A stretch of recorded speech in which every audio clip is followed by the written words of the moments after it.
आइए आगे समझते हैं संविधान का भाग 5 यानी कि संघ के बारे में। एंड इस वाले वीडियो में हम लोगों को राष्ट्रपति, सुप्रीम कोर्ट, संसद, ना लोकसभा, राज्यसभा, प्लस में महान्यायवादी, अटॉर्नी जनरल, सीएजी, ये सब क्या होता है, इन सब के बारे में पढ़ना है। भाग 5 आप लोगों का इतना बड़ा है कि आप लोगों को लगभग इसमें 100 अनुच्छेद पढ़ने पड़ेंगे, ठीक है। और वो भी इस 100 अगर आप लोग आर्टिकल पढ़ लिए तो फिर बिलीव कीजिए इस 100 से बाहर कुछ नहीं आने वाला, क्योंकि आपके एग्जाम में यहीं से क्वेश्चन आते हैं। जैसे राष्ट्रपति के बारे में पूछ लेगा ना, उपराष्ट्रपति के बारे में पूछ लेगा आप लोगों से, लोकसभा के बारे में पूछ लेगा, राज्यसभा के बारे में पूछ लेगा, सीएजी क्या होता है, महान्यायवादी क्या होता है, सुप्रीम कोर्ट कैसे काम करता है, ये सब क्वेश्चन यहीं से आते हैं। और ये सारे टॉपिक्स आप लोगों को इसी वीडियो में मिल जाएंगे। तो वीडियो को शुरू करते हुए आइए हम अपना संघ यानी कि भाग 5 को शुरू करते हैं। अगर हम बात करें भाग 5 में, हमारा भाग 5 शुरू होता है 52 से, यानी कि अनुच्छेद 52 से शुरू होता है और अनुच्छेद 151 तक खत्म होता है, ठीक है। इतना जब तक वो आप लोग पढ़े हैं, इतना में आप लोगों को राष्ट्रपति, उपराष्ट्रपति, संसद और सुप्रीम कोर्ट इतना आप लोग पढ़ लीजिएगा। यहाँ से पढ़ने के बाद में आप लोगों का केवल 3 गो आर्टिकल, 4 गो आर्टिकल और बचेगा, 148, 149, 50 और 51। ये आपके 4-5 आर्टिकल जो है, ये पढ़ने के बाद हम लोग उसको डिस्क्राइब करेंगे। पहले आप लोग इतना समझिए, ठीक है। अनुच्छेद 52 में यह लिखा गया है कि जो भारत का राष्ट्रपति होगा, यानी कि भारत में एक राष्ट्रपति होगा, यह किस अनुच्छेद में लिखा गया है, तो अनुच्छेद 52 में। और भारत के इस राष्ट्रपति को भारत के संविधान निर्माताओं ने भारत खुद से नहीं बनाया है, बस दूसरे देश से कॉपी किया है। जैसे ब्रिटेन, मतलब कि ब्रिटेन में एक राष्ट्रपति है तो भारत में भी एक राष्ट्रपति होगा, यह बात लिया गया है। तो आप लोगों से क्वेश्चन में पूछेगा कभी भी कि भारत में एक राष्ट्रपति होगा, यह किस अनुच्छेद से संबंधित है, तो अनुच्छेद 52 से। लेकिन यह किस देश से लिया गया है, तो ब्रिटेन से लिया गया है। इस बात को आप लोग याद में रखिएगा, ठीक है। तो भारत में एक राष्ट्रपति होगा, यानी कि राष्ट्रपति के पद की चर्चा जो है वह अनुच्छेद 52 में की गई है, ठीक है।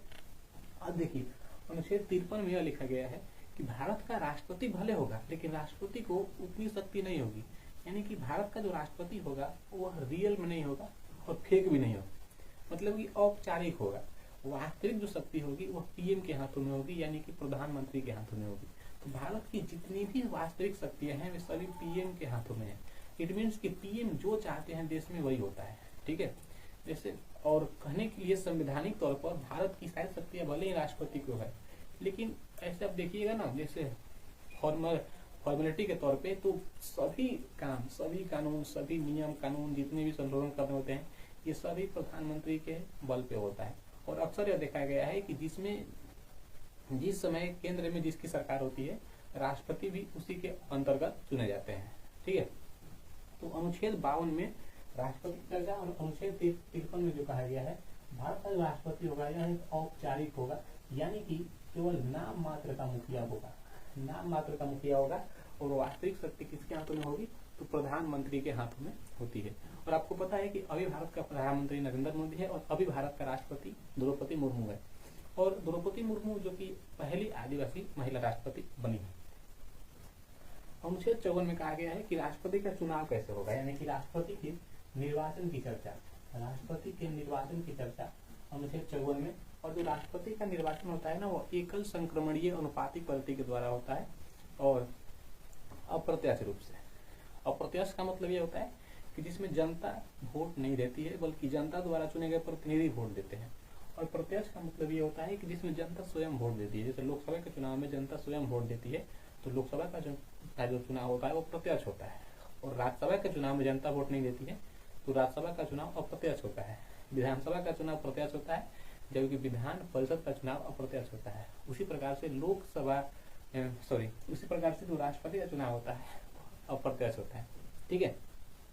राष्ट्रपति के चुनाव में लोकसभा के सदस्य और राज्यसभा के सदस्य और विधानसभा के सदस्य भाग लेते हैं, लेकिन लोकसभा, राज्यसभा और विधानसभा के निर्वाचित सदस्य ही राष्ट्रपति के निर्वाचन में भाग ले सकते हैं, ठीक है।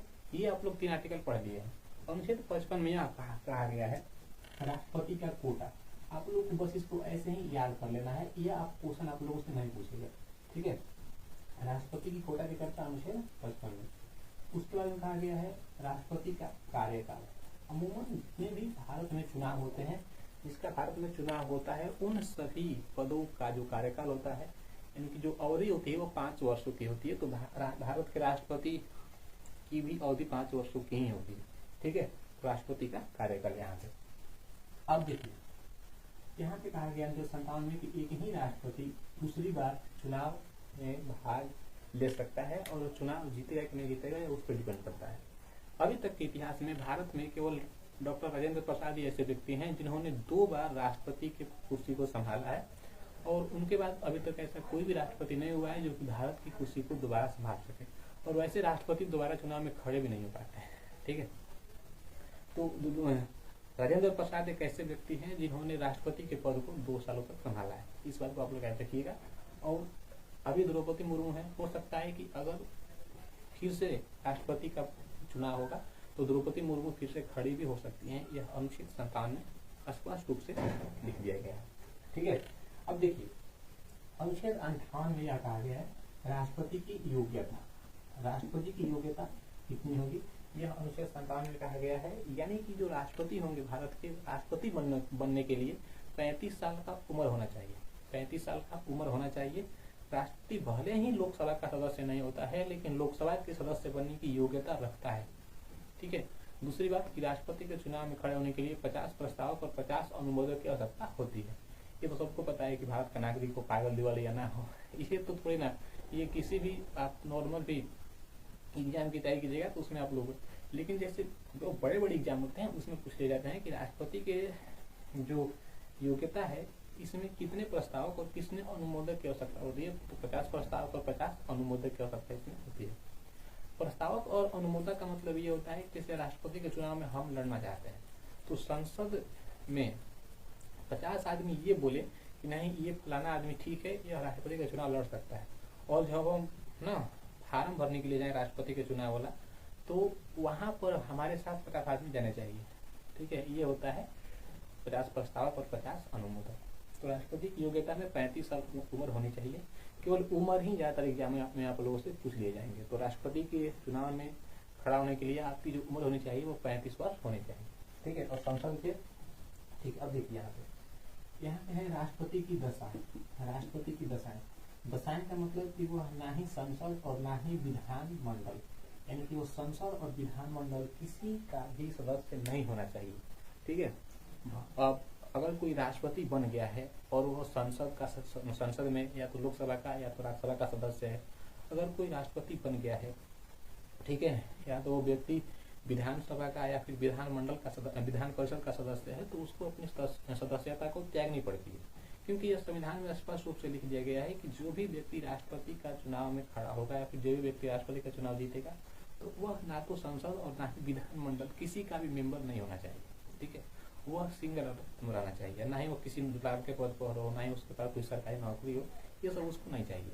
और हाँ, उसका जो व्यवहार है, उसकी जो पूरी जीवन है वो एकदम क्लीन एंड सॉफ्ट होनी चाहिए। यानी कि उसके किसी भी तरह का मुकदमा ये सब नहीं होना चाहिए। जो कि आप लोग गवर्नमेंट एग्जाम की जब आप लोग जैसे आप लोग की जब नौकरी होगी तो वहाँ पे आप लोग डॉक्यूमेंट का वेरिफिकेशन होगा, उसमें चेक किया जाता है कहीं आपके डॉक्यूमेंट फेक तो नहीं है, कहीं आप पे कोई मुकदमा वगैरह तो नहीं है। ये सब आप लोग नॉर्मल तरीके से देखने को मिल जाएंगे। तो ये भारत के राष्ट्रपति का पद है, उतना तो चेकिंग आराम से होना चाहिए।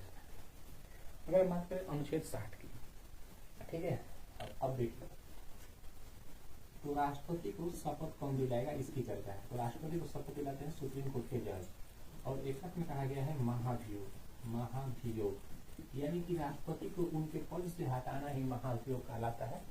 और महाभियोग का शुरू करने के लिए अगर राष्ट्रपति को उनके पद से हटाना है तो महाभियोग शुरू करने के लिए 1/4 यानी कि 25% बहुमत की आवश्यकता होती है। और महाभियोग पारित करने के लिए 2/3 यानी कि 66% बहुमत की आवश्यकता यहाँ पे होती है।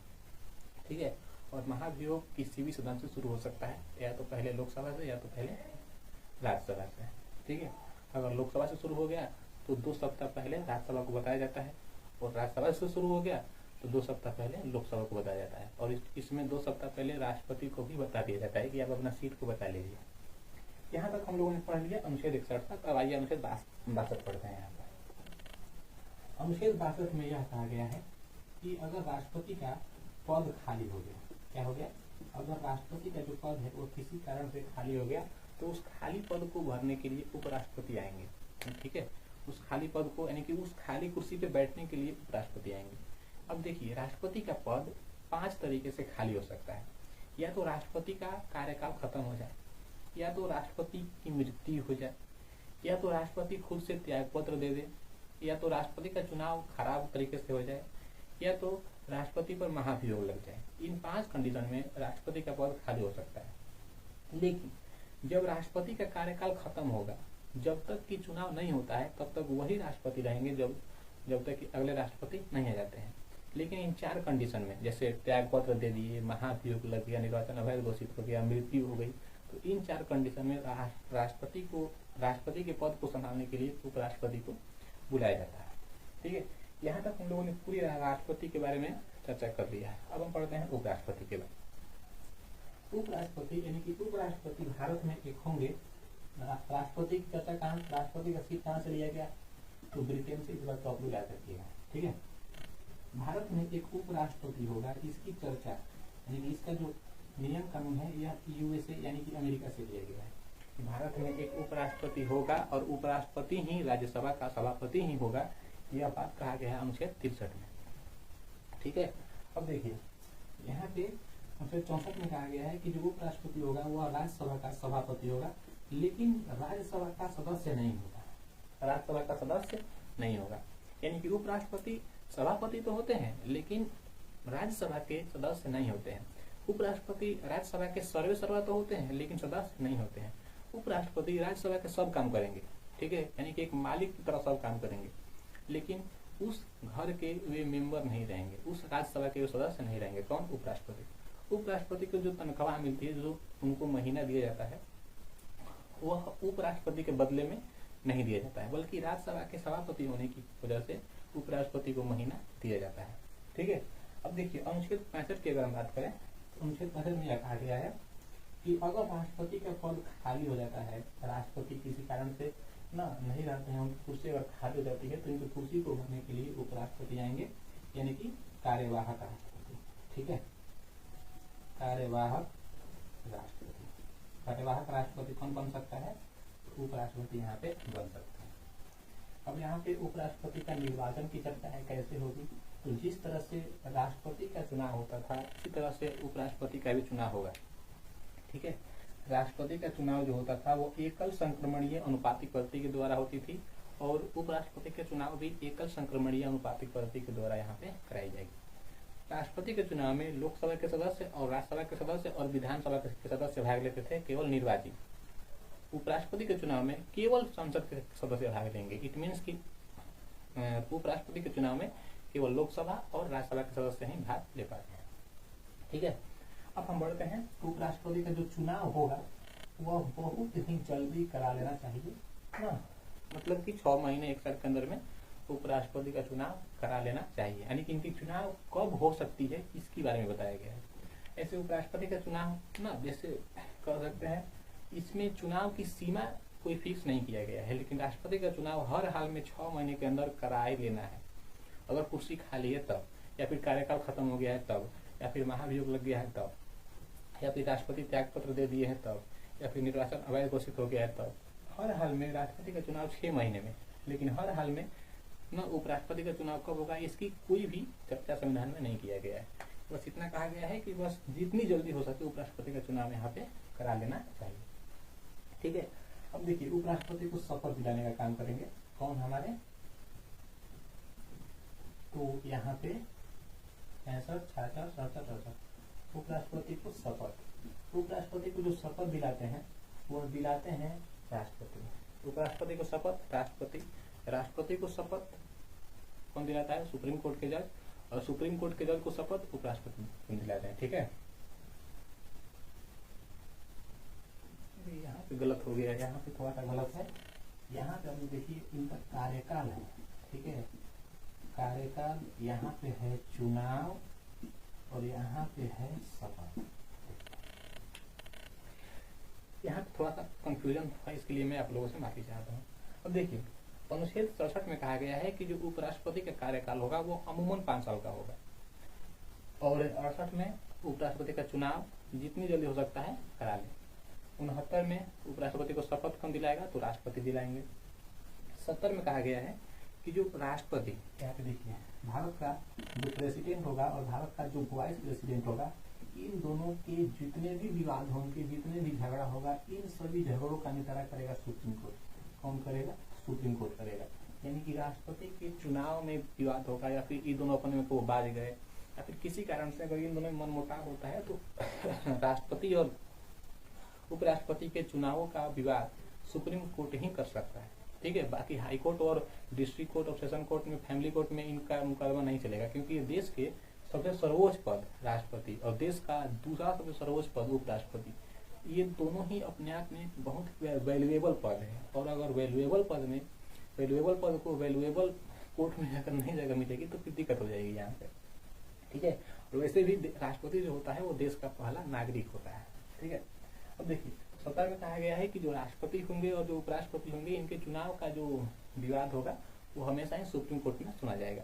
71 में कहा गया है राष्ट्रपति की न्यायिक शक्ति। राष्ट्रपति की न्यायिक शक्ति, राष्ट्रपति किसी भी कैदी को माफ कर सकते हैं। अगर किसी कैदी को फांसी लगा है तो राष्ट्रपति माफ कर सकते हैं। राष्ट्रपति को इतना पावर है कि वो सेना की सजा को भी माफ कर सकते हैं। जैसे अगर किसी का कोर्ट मार्शल हो गया तो उसकी सजा को भी राष्ट्रपति माफ कर सकते हैं, इतना पावर है राष्ट्रपति। यानी कि राष्ट्रपति की न्याय करने की जो शक्ति है ना, किसी भी सजा को माफ करने की जो शक्ति है, सजा को चेंज करने की जो शक्ति है, सजा को पूरी तरह से माफ करने की जो शक्ति है, सजा को कुछ समय बढ़ाने की जो शक्ति है, ये सभी शक्तियां राष्ट्रपति को मिली हुई है अनुच्छेद 71 के तहत। इसीलिए राष्ट्रपति पर केवल दीवानी मुकदमे ही चलाए जा सकते हैं उनके पद पे रहते हुए।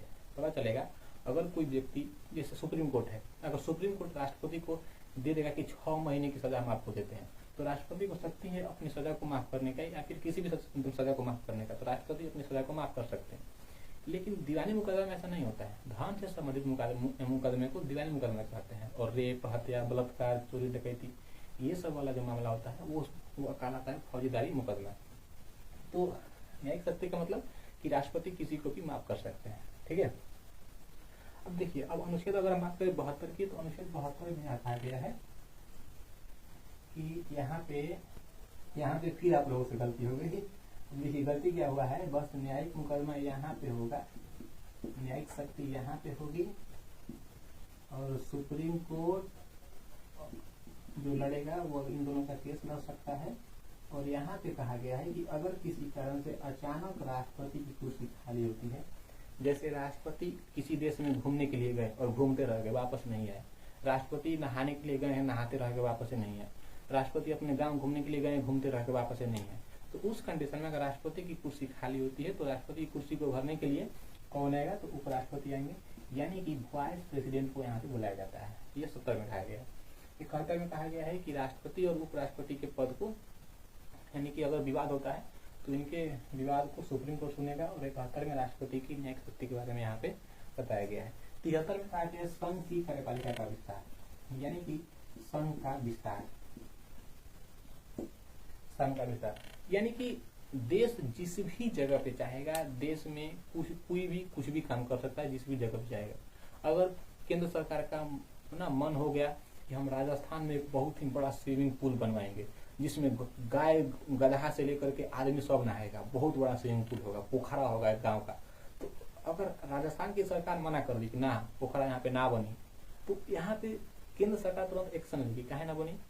यहाँ पे 73 में साफ लिखा गया है कि केंद्र की सरकार होगी वो किसी भी राज्य में कुछ भी कर सकती है। ठीक है, कुछ भी मतलब कुछ भी, कोई भी विकासात्मक काम कर सकती है। अगर राज्य को वो आपत्ति है तो भी कर सकती है, बिना उस राज्य से पूछे। यह अनुच्छेद 73 में साफ साफ लिख दिया गया है, तो यहाँ पे ये काम होगा। ठीक है, अब देखिए 74 में कहा गया है कि राष्ट्रपति को सलाह देने के लिए, यानी कि प्रेसिडेंट को सलाह देने के लिए ना, यहाँ पे प्रेसिडेंट को सलाह देने के लिए, यानी कि एडवाइस देने के लिए ना एक मंत्री परिषद होगा, और उस मंत्री परिषद का जो अध्यक्ष होगा वो पीएम होगा। कौन होगा? पीएम होगा। ठीक है, राष्ट्रपति को सलाह देने के लिए एक मंत्रियों की टीम होगी, और उस टीम का जो लीडर होगा वो पीएम होगा। हम ये कह सकते हैं इनडायरेक्ट कि राष्ट्रपति को जो सलाह देगा वो पीएम देगा, इनडायरेक्ट, क्योंकि पूरी कमेटी का जो हेड है वो पीएम होता है। ठीक है, और डिपेंड करता है कि पीएम में कौन है, नरेंद्र मोदी है कि कौन है, फिर मतलब कि जिस हमेशा के लिए है, जब पीएम कोई भी रहेगा तो ये आप लोग वहां पे समझ सकते हैं कि राष्ट्रपति को सलाह देने का काम प्रधानमंत्री करते हैं। अब प्रधानमंत्री को ये लगेगा कि इसमें, इस कमेटी में कुछ नए मंत्री आने चाहिए, तो प्रधानमंत्री की सलाह पर इस कमेटी में नए मंत्रियों की गठन यानी कि नए लीडर की जो बुलाएंगे वो बुलाएंगे भारत के राष्ट्रपति यानी कि भारत के प्रेसिडेंट बुलाएंगे। पहली बात, मंत्रिपरिषद में नए मंत्रियों को बुलाने के लिए राष्ट्रपति पीएम से सलाह लेकर के बुलाएंगे। ठीक है, यह अनुच्छेद 75 में कहा गया। 76 में कहा गया है महान्यायवादी।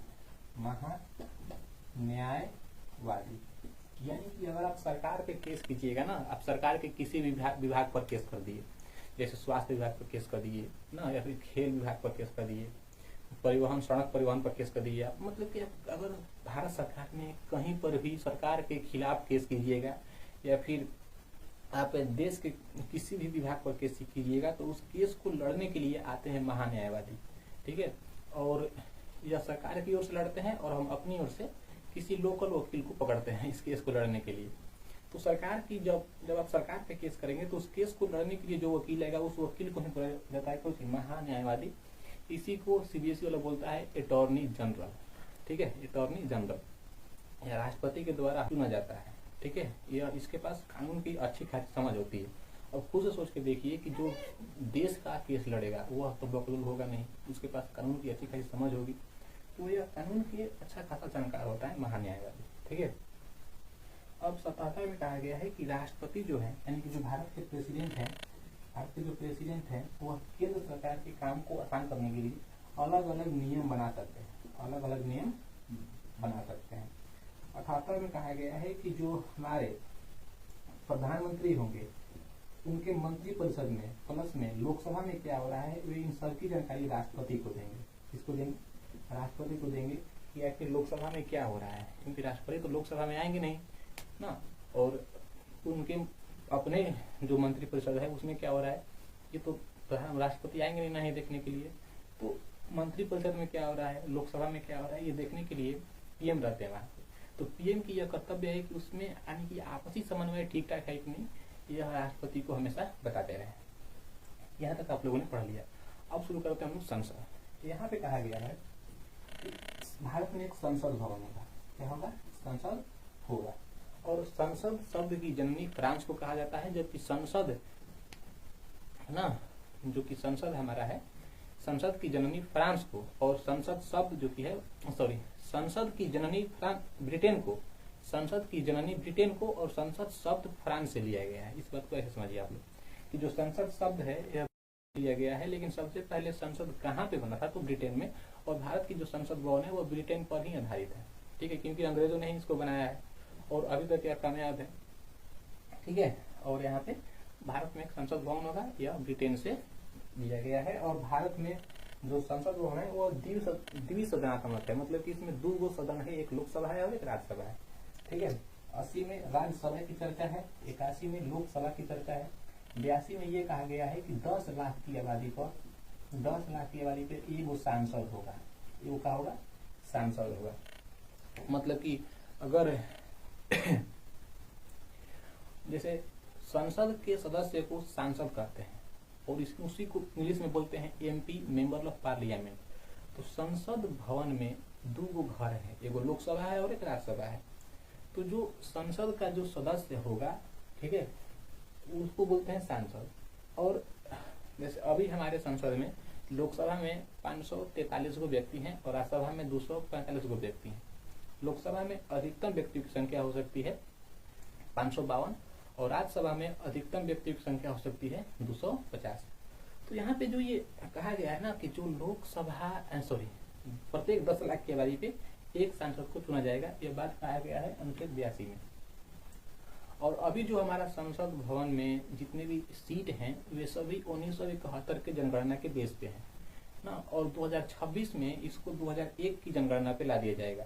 इसीलिए हमारे देश में नई संसद भवन बन के रेडी हुई और नए संसद भवन को बनाया जा रहा है। और कितने लोग ये कहते हैं कि देश में जहाँ पे नया संसद भवन बना है उतना करोड़ों रुपया लग गया, उसके जगह पर एक नया स्कूल होना चाहिए, एक नया अस्पताल होना चाहिए, जिससे कि देश में फायदा होगा। बकलूल स्कूल और अस्पताल बहुत सारा है। भारत में संसद भवन ये दिखाता है कि भारत में अपनी भारत सरकार भारत की जो जनता है वो सरकार के लिए कितना करती है। सरकार तो जनता के लिए करती ही है, लेकिन सरकार के लिए जनता क्या कर रही है यह दिखाता है। और संसद भवन एक अपने आप में जैसे पुरातात्विक स्थल बन जाएगा कुछ समय के बाद, जो कि विदेशों से लोग देखने के लिए संसद भवन को आएंगे। और ऐसा होना भी चाहिए, क्योंकि जनसंख्या डे बाई डे बढ़ रही है और अभी संसद भवन की सीटें जो है वो लिमिटेड है, ठीक है। लेकिन 2026 में इसको बढ़ा दिया जाएगा, इसीलिए सरकार यहाँ पे नई संसद भवन को बना रही है। अभी बीजेपी की सरकार है तो लोग बीजेपी को टारगेट कर रहे हैं, कल कांग्रेस की सरकार भी यहाँ पे, तो कांग्रेस की सरकार भी यही करती, वो भी नए संसद भवन का निर्माण करती, ठीक है। या फिर देश में जिसकी भी सरकार हो वह नए संसद भवन को बनाती ही बनाती, क्योंकि संविधान में स्पष्ट लिखा गया है कि 2026 में जो सीटें होंगी वो बढ़ानी है और उसको 2001 की जनगणना पे करनी है, और जो पहले की जो सीटें हैं वो 1971 की जनगणना पे बेस है, ठीक है। अब देखिए, अब हम पढ़ते हैं अनुच्छेद 83 में कहा गया है सदन की अवधि, लोकसभा की जो अवधि है वो 5 साल की होती है, इसलिए लोकसभा को अस्थायी सदन कहा जाता है और राज्यसभा को अस्थायी सदन कहा जाता है। लोकसभा का चुनाव एक ही बार में ना सभी व्यक्तियों का हो जाता है, जबकि राज्यसभा का चुनाव एक ही बार में ना होकर के 1/3 व्यक्ति का 2 साल पे यहाँ पे होता है। यहाँ पे लोकसभा का सदस्य बनने के लिए 25 साल उम्र होनी चाहिए और राज्यसभा का सदस्य बनने के लिए 30 वर्ष उम्र होनी चाहिए। लोकसभा को हम लोग बुड्ढों का सदन, युवाओं का सदन कहते हैं, सॉरी, लोकसभा को जनता का सदन, युवाओं का सदन, और राज्यसभा को बुड्ढों का सदन कहा जाता है। लोकसभा का चुनाव प्रत्यक्ष होता है, जबकि राज्यसभा का चुनाव, और राज्यसभा का जो चुनाव होता है वो अप्रत्यक्ष होता है, यानी कि इनडायरेक्ट होता है, ठीक है। और लोकसभा का सदस्य बनने के लिए 25 साल उम्र होनी चाहिए और राज्यसभा का सदस्य बनने के लिए 30 वर्ष उम्र होनी चाहिए। इस बात को लिखा गया मुझे 83 में, यानी कि सांसद की योग्यता, ठीक है, सांसद की योग्यता। लोकसभा का सदस्य बनने के लिए 25 वर्ष उम्र और राज्यसभा का सदस्य बनने के लिए 30 वर्ष उम्र। इसी कारण से लोकसभा को युवाओं का सदन और राज्यसभा को बुड्ढों का सदन कहा जाता है। उपराष्ट्रपति को चुनाव में लड़ने के लिए जो उम्र होना चाहिए वो 35 वर्ष होना चाहिए, इस बात को आप लोग ध्यान दीजिए, ठीक है। उपराष्ट्रपति को चुनाव में भाग लेने के लिए 35 साल उम्र होना चाहिए, यानी कि जो उपराष्ट्रपति हैं वह बुजुर्ग हो चुके हैं, यानी कि वह राज्य के सभापति होते हैं। तो उपराष्ट्रपति को चुनाव में भाग लेने के लिए 35 साल उम्र और राष्ट्रपति को चुनाव में भाग लेने के लिए 35 साल उम्र। लोकसभा के सदस्य बनने के लिए जो होता है वो 25 वर्ष उम्र और राज्यसभा का सदस्य बनने के लिए क्या, तो 30 साल उम्र। अब आप लोग ये बोलिएगा कि जो ये उपराष्ट्रपति होते हैं ये राज्यसभा में ही होते हैं और राज्यसभा के सदस्य बनने की योग्यता 35 वर्ष नहीं है बल्कि 30 साल है। तो मैं बता दूं कि जो ये उपराष्ट्रपति होते हैं ना, ये राज्यसभा के मेंबर होते ही नहीं, बस इस राज्यसभा के सभापति होते हैं, ठीक है। अब हम बढ़ते हैं आगे अनुच्छेद 85 की ओर। अनुच्छेद 85 की अगर हम बात करें तो अनुच्छेद 85 में यह कहा गया है सत्र को आहूत और सत्र को ना सत्रवाहन करने की जो शक्ति है वह राष्ट्रपति के हाथों में है। कहाँ पे है? राष्ट्रपति के हाथों में है। यानी कि देखिए, पहले आप समझिए कि आखिर सत्र होता क्या है। तो साल में संसद में 3 गो मीटिंग होता है, एगो बजट सत्र, एगो मानसून सत्र और एगो शीतकालीन सत्र। बजट सत्र जो होता है वो फरवरी से मई के बीच में होता है और मानसून सत्र जुलाई से अगस्त के बीच में होता है और शीतकालीन सत्र नवंबर से दिसंबर में होता है। सबसे बड़ा सत्र जो होता है वह बड़ा सत्र होता है और सबसे छोटा जो सत्र होता है वह शीतकालीन सत्र होता है। तो यहाँ पे ये कहा गया है कि जो मीटिंग होगी, मीटिंग को बुलाएंगे कौन? राष्ट्रपति। मीटिंग के बाद जनता को यानी कि संसद के सदस्यों को भगाएंगे कौन? तो राष्ट्रपति। यानी कि संसद के सदस्यों को बुलाने और भगाने का काम राष्ट्रपति करेंगे, ठीक है। जब राष्ट्रपति संसद के सदस्यों को बुलाएंगे तो उसको लोग बोलते हैं आहूत, यानी कि आओ, यानी कि आहूत यानी कि आओ, ठीक है। बुला के कुछ संशोधन होगा, कुछ बहस होगा, कुछ समस्याओं को सुना जाएगा, कुछ नियम कानून बनेगा यहाँ पे, ठीक है। और जब सब काम हो जाएगा तो राष्ट्रपति उनको बोलेंगे ठीक है, ठीक, आप लोग अपने अपने घर जाइए। तो जब बुला के काम करवा के भेज देंगे तो कहलाएगा सत्र का वाहन, यानी कि सत्रवाहन, ठीक है। तो राष्ट्रपति बुलाएंगे यानी कि आओ, ठीक है, आओ। तो आने की प्रक्रिया आहूत और जाने की प्रक्रिया सत्रवाहन, ठीक है। अब देखिए प्रकरण 86 में ये कहा गया है कि यहाँ पे आप लोग ये समझिएगा कि 85 में कहा गया था सत्र को आहूत तो सत्रवाहन करने की शक्ति। 86 में कहा है राष्ट्रपति का अभिभाषण, ठीक है, अभिभाषण। जब साल में संसद में पहली मीटिंग होती है तो पहली मीटिंग में राष्ट्रपति अपना भाषण देते हैं कि मेरी सरकार ने ये किया, वो किया, यहाँ पे कॉलेज बनवाया, यहाँ पे स्कूल बनवाया, इतना विकास हुआ है मेरी सरकार में। राष्ट्रपति ये बोलेंगे, ठीक है। तो राष्ट्रपति जब पहली बार बोलेंगे तो ये कहलाएगा अभिभाषण। ठीक है, अभिभाषण। और राष्ट्रपति का अभिभाषण हमेशा ही बजट सत्र में ही होता है, क्योंकि बजट सत्र साल के पहले महीने जैसे बजट सत्र शुरुआत में ही होता है, फरवरी से मई के बीच में होता है। और जब सरकार बनने के बाद राष्ट्रपति बोलेंगे तो ये कहलाएगा विशेष अभिभाषण। क्या कहलाएगा? विशेष अभिभाषण। विशेष अभिभाषण यानी कि जब राष्ट्रपति पहली बार भाषण देंगे ये कहलाएगा अभिभाषण। जब राष्ट्रपति जैसे लोकसभा का सरकार बन के आया, नए नए सदस्य आए, तो उन सबको जब संबोधित करेंगे राष्ट्रपति तो वह कहलाएगा राष्ट्रपति का विशेष अभिभाषण। ठीक है, अब यहाँ से हम सीधे मारेंगे छलांग अनुच्छेद 100 के बीच में, क्योंकि बीच में ऐसे ऐसे अनुच्छेद हैं जिसके आप लोगों को नहीं पढ़ना है, मतलब उतना जरूरी यहाँ से क्वेश्चन आप लोगों के नहीं बनते। ठीक है, 100 पढ़िए। 100 में कहा गया है गढ़ पूर्ति। गढ़ पूर्ति, गढ़ पूर्ति। ठीक है, अब गढ़ पूर्ति का मतलब क्या होता है कि जब कभी भी लोकसभा में, जैसे अभी लोकसभा के सदस्यों की संख्या है 543, अगर इसके 1/10 यानी कि लगभग 55 सदस्य, लगभग में 55 सदस्य, जब कभी भी लोकसभा में ना 55 सदस्य से कम सदस्य आएंगे तो लोकसभा के अध्यक्ष को यह अधिकार होगा कि वह मीटिंग को स्थगित कर दे। इसी को गण पूर्ति बोलते हैं। मतलब गण का मतलब कि लोग, पूर्ति मतलब कि पूरा है कि नहीं। अगर लोग अगर लोग जो है वो अगर 1/10 से कम है तो फिर मीटिंग नहीं होती है। ठीक है, उसी को बोलते हैं हम लोग गण पूर्ति। ठीक, अब देखिए आगे बढ़ते हैं। 107 में कहा गया है पूरा स्थापन। पूरा स्थापन मतलब कि कोई भी नियम कानून कैसे बनेगा, नियम कानून बनाने की चर्चा है 107 में। अब देखिए यहाँ पे जो ये 107 है, ये इसमें यह कहा गया है कि 107 में यह कहा गया है कि जनता को क्या समस्या है, पहले उस समस्या को संसद के सदस्य सुनेंगे, सुनने के बाद में उस समस्या को लाया जाएगा लोकसभा में या फिर राज्यसभा में, यानी कि जनता की समस्या को लाया जाएगा संसद भवन में। जब जनता की समस्या संसद भवन में आ जाएगी तो संसद भवन में जब आएगी तो वह समस्या किसी किसी को अच्छा लगेगा कि नहीं, रियली में जनता को समस्या है, और वह समस्या ऐसा भी होगा कि किसी किसी को पसंद नहीं होगा, तो उसमें बहस होगी।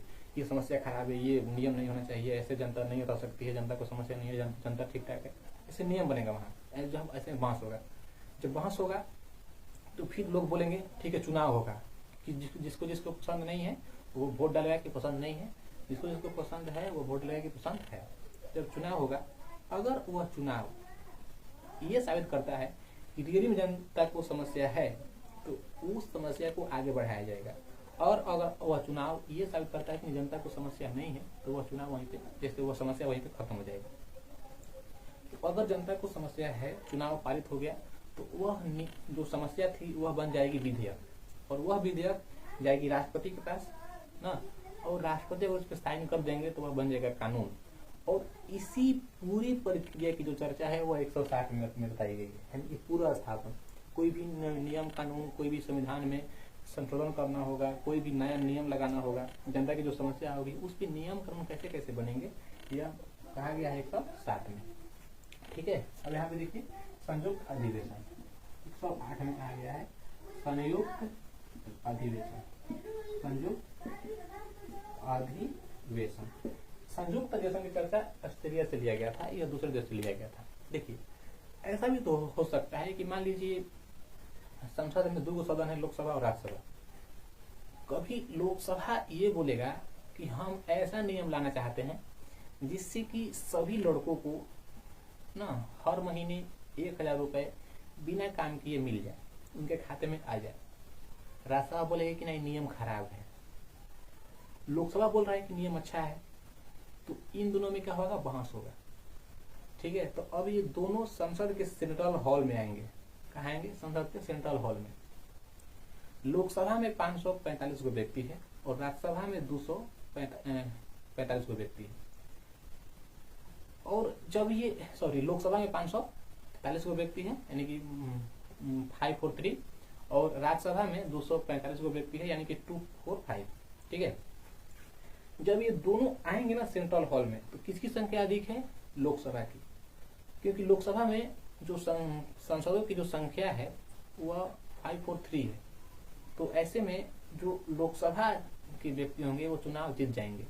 यानी कि जो राज्यसभा और लोकसभा की जो मीटिंग होगी ना, तो इसी मीटिंग को कहा जाता है संयुक्त अधिवेशन। इसी मीटिंग को बोलते हैं हम लोग संयुक्त अधिवेशन। और संयुक्त अधिवेशन हमेशा ही ना संयुक्त अधिवेशन में हमेशा ही लोकसभा ही जीतती है, क्योंकि लोकसभा की संख्या अधिक है, उसके पास बहुमत दल अधिक है। और कुछ मामले में ना ये संयुक्त अधिवेशन नहीं होता है, जैसे धन विधेयक पे।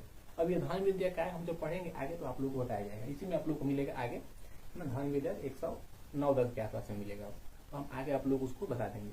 ठीक है, 109 में ये कहा गया है कि देखिए 108 हो गया आप लोगों का, 9 में अब मिलिए क्या धन विधेयक का विशेष प्रावधान। धन विधेयक, हमको लगा इधर होगा धन विधेयक का विशेष प्रावधान, यहाँ पे विशेष प्रावधान 10 में है धन विधेयक की परिभाषा। धन विधेयक की परिभाषा, अब देखिए पहले समझते हैं कि धन विधेयक कहते क्यों थे, उसका समझे धन विधेयक की विशेष छूट क्या कहा गया है। जिसका संबंध धन से है, टैक्स से है, ठीक है, वे सारे विधेयक धन विधेयक कहलाते हैं। जिसका संबंध पैसे से है, धन से है, टैक्स से है, वे सभी विधेयक धन विधेयक कहलाते हैं। और धन विधेयक जब भी पेश होगा तो वह लोकसभा में ही पेश होगा। धन विधेयक पे कभी भी संयुक्त अधिवेशन नहीं आ सकते हैं। धन विधेयक जब भी लाया जाएगा तो इसमें राष्ट्रपति से पूछ के नहीं लाया जाएगा, इस बात को आप समझिएगा। अब धन विधेयक जो है यह इसका विशेष प्रावधान क्या है, तो कौन विधेयक धन विधेयक है यह पहचानेंगे केवल और केवल लोकसभा के अध्यक्ष। धन विधेयक ना पारित होगा कि नहीं होगा यह तय करेंगे लोकसभा के अध्यक्ष।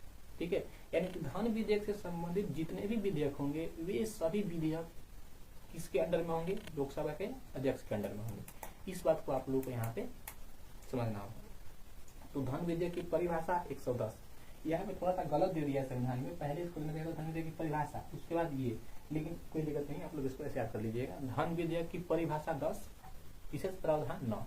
ठीक है, परिभाषा में जिसका संबंध धन से है धन विधेयक, अब विशेष प्रावधान में कि लोकसभा के अध्यक्ष को ही सारे अधिकार है, धन विधेयक है कि नहीं है, क्या है क्या नहीं है, ये सभी तय करेंगे लोकसभा के अध्यक्ष। 111 में कहा गया है राष्ट्रपति की वीटो पावर।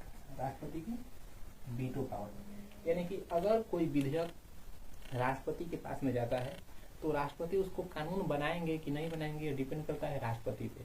अगर वह विधेयक पे राष्ट्रपति ना कुछ ना बोले, एकदम जैसे हम आपको कोई बात बोलें कि बबुआ खूब पढ़े के चाहिए, मन लगा के पढ़े के चाहिए, कोई के बाद किसी का भी बात का उल्टा जवाब ना एकदम नहीं देना चाहिए, हम आपको खूब समझाए, एकदम प्यार से बाबू बजाओ खूब कर रहे हैं और आप हमारी बातों को सुन रहे हैं फिर एकदम भूल जा रहे हैं, हटाओ फालतू, तो ये कहलाएगा राष्ट्रपति का जेबी वीटो। क्या कहलाएगा, जेबी वीटो। और हम आपको ये बोल दिए कि बचवा ऐसे पढ़ा वैसे पढ़ा, आप हमसे तुरंत क्वेश्चन पूछे कि हाँ कैसे पढ़े के चाहिए, तो ये कहलाएगा निलंबकारी वीटो। मतलब कि हम आपको ये कहना चाहते हैं कि जब राष्ट्रपति किसी विधेयक को ना अपने पास रख ले, ना वापस भेजे या ना साइन करेंगे, तो वह कहलाएगा जेबी वीटो। लेकिन जब राष्ट्रपति किसी विधेयक को देखें, इनको लगे नहीं विधेयक खराब है, अगर विधेयक खराब है तो फिर से इसको पुनः भेजो, इसमें कुछ बदलाव करके लाओ, तो यह कहलाएगा निलंबकारी वीटो। लेकिन अगर राष्ट्रपति का मूड गर्म होगा और वो किसी विधेयक को सदा के लिए खत्म कर दिए तो यह कहलाएगा निलंबकारी वीटो। ठीक है, और अभी यह कहलाएगा अत्यंतकारी वीटो, और अभी अत्यंतकारी वीटो को खत्म कर दिया गया है। अत्यंतकारी वीटो में जब राष्ट्रपति किसी विधेयक को पूरी तरह से खत्म कर देते हैं, इसको हम लोग इंग्लिश में बोलते हैं अब्सोल्यूट वीटो। ठीक है, और निलंबकारी वीटो को इंग्लिश में बोलते हैं सस्पेंसिव वीटो। मतलब अभी राष्ट्रपति को सस्पेंस में है, उसको राष्ट्रपति फिर से उसमें बदलाव करवा के तब मंगाएंगे, यानी कि पुनर्विचार करके। ठीक है, और जेबी वीटो में राष्ट्रपति अपने पास रख लेंगे, कुछ ना बोलेंगे। 112 में कहा गया है बजट, यानी कि बजट किसे कहते हैं। बजट संविधान में हमारे बजट की चर्चा न करके वार्षिक वित्तीय विवरण की चर्चा है, इस बात को आप लोगों में ध्यान में रखना है। और 113 में कहा गया है प्राक्कलन समिति। प्राक्कलन समिति पहले आप लोग 15 तक देखिए, प्राक्कलन समिति के बारे में चर्चा है। 114 में कहा गया है विनियोग विधेयक। विनियोग विधेयक 15 में कहा गया है अनुपूरक अनुदान। 16 में लेखानुदान। 17 में वित्त विधेयक।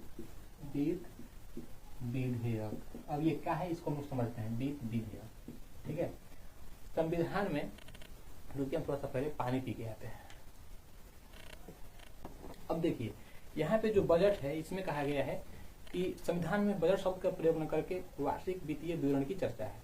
ठीक है, अब पराकलन समिति में यह कहा गया है कि जो सरकार बजट देगी, जैसे सरकार ने ये बोल दिया कि हम तमिलनाडु को इस वर्ष 2000 करोड़ रुपए देंगे सड़क बनाने के लिए।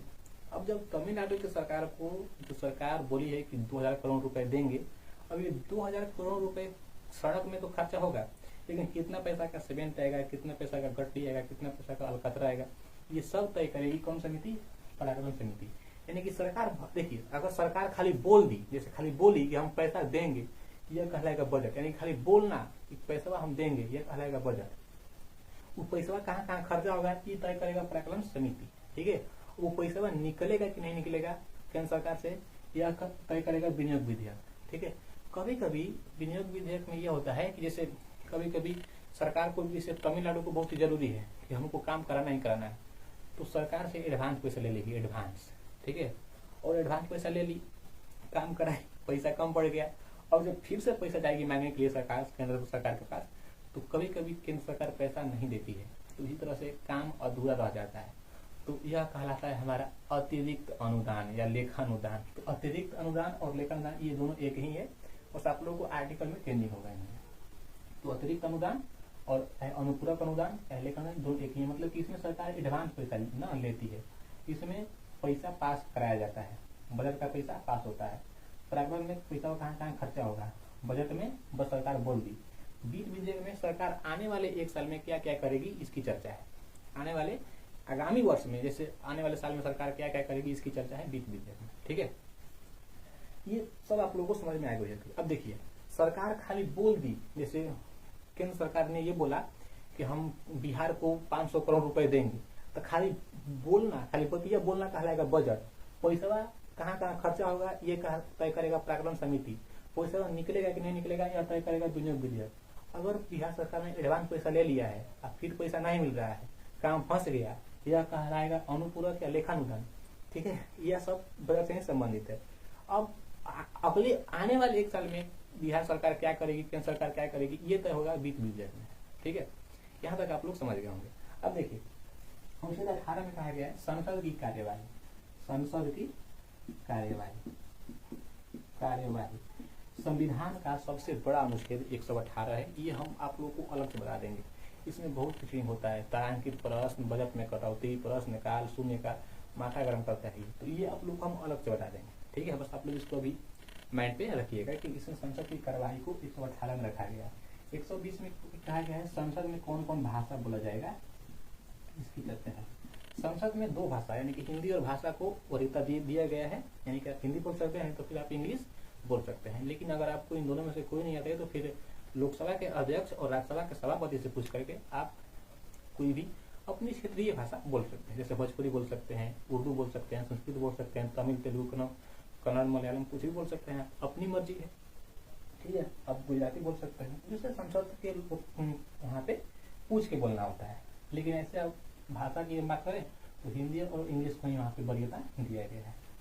121 में ये कहा गया है कि जो संसद होगी, ठीक है, जो संसद होगा वह जज को नहीं देखेगा कि जज क्या काम कर रहे हैं, यह कभी नहीं देखेगा। ठीक है, कि कोर्ट में कितना केस पेंडिंग है, कितना केस पेंडिंग नहीं है, यहाँ पे कोर्ट लिखी है, कोर्ट में कितना केस पेंडिंग है, कितना केस पेंडिंग नहीं है, संसद यह कभी नहीं देखेगा। और 122 में यह कहा गया है कि जो कोर्ट होगा यह कभी नहीं देखेगा कि संसद में क्या हो रहा है, संसद में क्या हो रहा है, यह 122 में कहा गया है।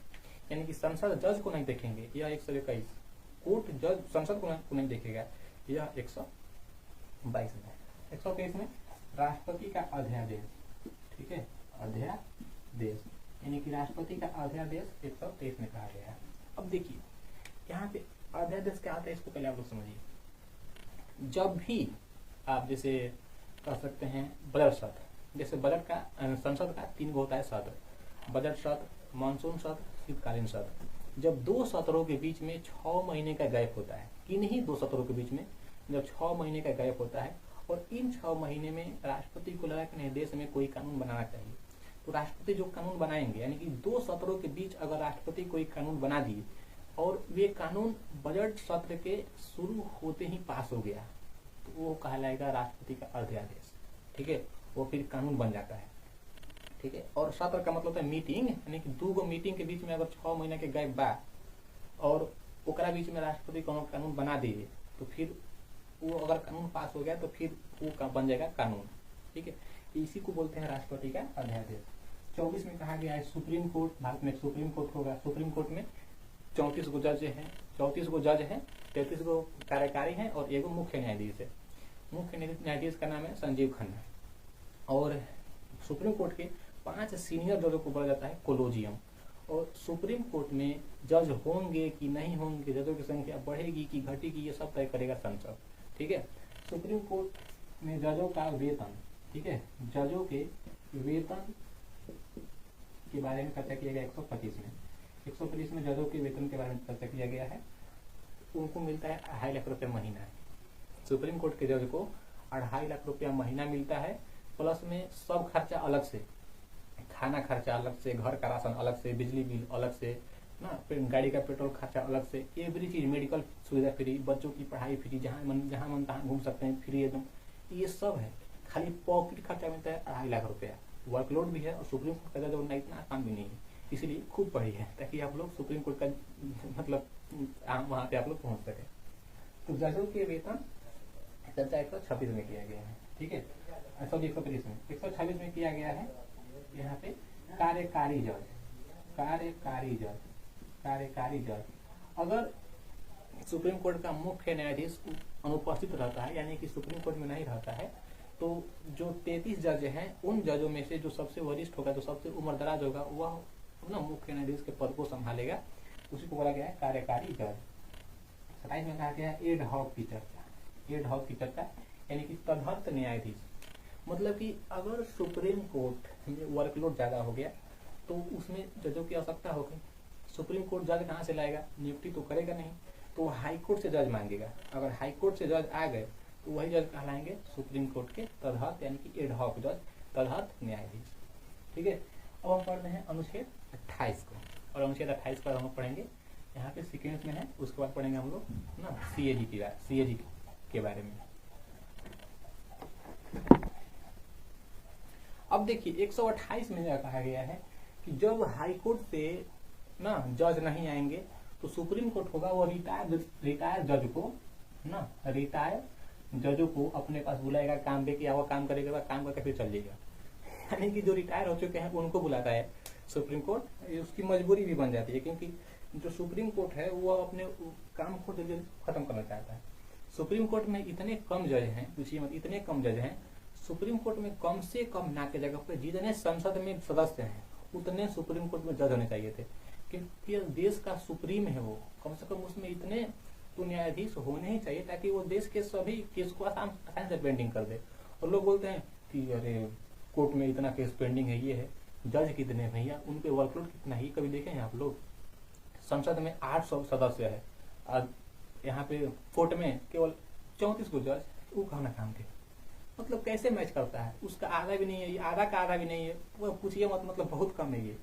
ठीक है, 129 में कहा गया है कि सुप्रीम कोर्ट का जो फैसला होगा वो पत्थर का लकीर यानी कि अभिलेखित होगा। अभिलेखित यानी कि सुप्रीम कोर्ट जो फैसला सुना दिया एक बार, वह फैसला कानून बन जाएगा। जैसे सुप्रीम कोर्ट ने फैसला में बोल दिया कि चोरी करने पे आज से सभी व्यक्ति को केवल 1 दिन खूब खिलाया जाएगा, जो भी चोरी करेगा तो 1 दिन खूब खाओ, चोरी करो, ये सुप्रीम कोर्ट का फैसला है। अब ये कानून बन गया, तो जो भी चोरी करेगा सब कोई खाना खाएगा खूब, तो चोरी करना आम बात हो जाएगा। क्योंकि सुप्रीम कोर्ट है, वो देश का सुप्रीम है, तो देश के सुप्रीम जो बोलेंगे वही लोग मानेंगे यहाँ पे। तो इसीलिए सुप्रीम कोर्ट अपने फैसले को सोच समझ कर सुनाती है कि जो हम बात बोलेंगे वह कहीं कानून बन जाएगा तो फिर दिक्कत हो जाएगा, फिर हम अपनी बातों में फंस जाएंगे। इसीलिए सुप्रीम कोर्ट से मजाक नहीं, ये बहुत ही डिसीजन करा लेता है। और कोर्ट में किसी की नहीं चलती, चाहे अपने आप में आप डीएम हो, सीएम हो, पीएम हो, कोई भी हो, आपकी लुंगी कोर्ट में उतर जाती है। मतलब कोर्ट में किसी की कोई वैल्यू नहीं, बहुत पावर है कोर्ट को। ठीक है, अब देखिए 130 में यहाँ कहा गया है कि सुप्रीम कोर्ट का जो है वो ब्रांच खुल सकता है अलग अलग जगह पे। सुप्रीम कोर्ट अपनी ब्रांच को खोल सकता है, जैसे सुप्रीम कोर्ट अभी दिल्ली में है, और अगर सुप्रीम कोर्ट चाहेगा तो एक अपना ब्रांच कोलकाता में, एक अपना ब्रांच मुंबई में और एक अपना ब्रांच चेन्नई में डाल देगा।